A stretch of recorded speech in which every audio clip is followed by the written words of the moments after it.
আসসালামু আলাইকুম। কেমন আছেন সবাই? চলে আসলাম আবারও একটি ভিডিও নিয়ে। আজকে আমি কি রান্না করব সেটাই আপনাদের সাথে শেয়ার করব।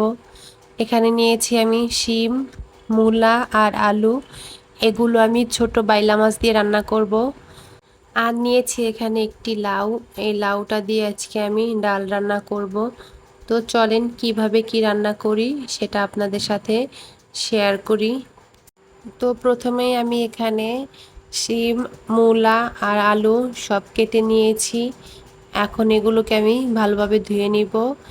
আর এখানে আমি লাউটাও কেটে নিয়েছি, এটাও আমি ভালোভাবে ধুয়ে নিব পানি দিয়ে।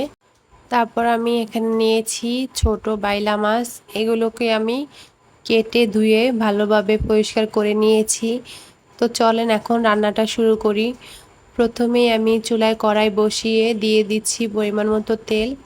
তারপর দিয়ে দিচ্ছি এখানে পেঁয়াজ কুচি। পেঁয়াজ কুচিটা ভেজে দিয়ে দিচ্ছি এখানে আদা রসুন। তারপর আদা রসুনটা হালকা ভেজে এখানে আমি পানি দিয়ে দিলাম সামান্য। তারপর এখন আমি সব গুঁড়ো মশলা দিয়ে দিব, হলুদ, মরিচ, ধনিয়া, লবণ দিয়ে মশলাটাকে আমি ভালোভাবে কষিয়ে নিব।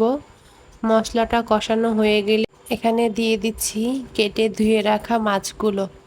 এই মাছগুলো আপনারা কে কী নামে চিনেন আমাকে কমেন্ট করে জানাবেন। আমরা এটাকে ছোট বাইলা মাছ বলি, অনেকে অনেক নামেই বলতে পারেন এটাকে। এখন আমি মাছটাকে ভালোভাবে কষিয়ে নিব। এখানে মাছটা কষানো হয়ে গেলে আমি মাছগুলো তুলে নিব। সব মাছগুলো আমি এখানে তুলে নিয়েছি। এখন কেটে রাখা সবজিগুলো আমি এখানে দিয়ে দিব। তারপর সব একসাথে ভালোভাবে নেড়েচেড়ে মিশিয়ে নিব। তারপর একটি ঢাকনা দিয়ে আমি ঢেকে দিচ্ছি। আর অন্যদিকে আমি এখানে নিয়ে নিচ্ছি মসুর ডাল। এই ডালগুলো এখন আমি ধুয়ে সিদ্ধ বসিয়ে দিব। এখানে ডালটা বলক চলে এসেছে। এখন আমি এখানে দিয়ে দিচ্ছি 2টা কাঁচামরিচ আর রসুন কুচি দিয়ে ডালটাকে আমি ভালোভাবে সিদ্ধ করে নিব। আর এদিকে আমি ঢাকনাটা তুলে তরকারিটা আবারও নেড়েচেড়ে দিচ্ছি। তরকারিগুলোকে আমি ভালোভাবে কষিয়ে নিব যাতে সিদ্ধ হয়ে যায় ভালোভাবে। এই তো শিম, আলু, মূলা সব ভালো মতো সিদ্ধ হয়ে গেছে।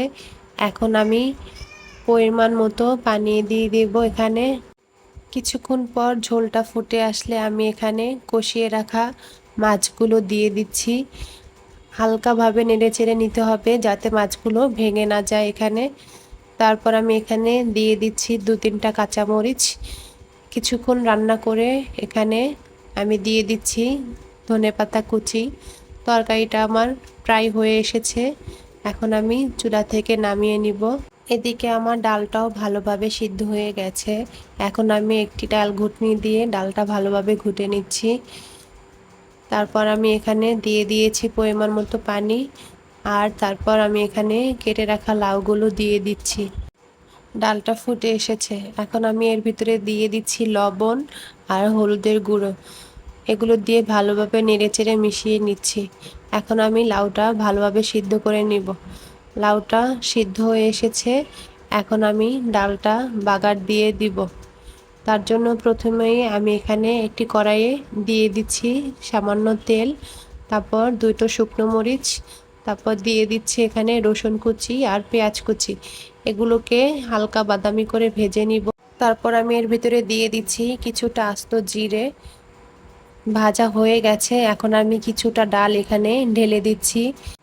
এখন আবার চুলায় ডালের পাতিলটা বসিয়ে এই ডালগুলো ওই পাতিলে ঢেলে দিচ্ছি। তারপর আমি কিছুটা ধনেপাতা কুচি দিয়ে দিচ্ছি।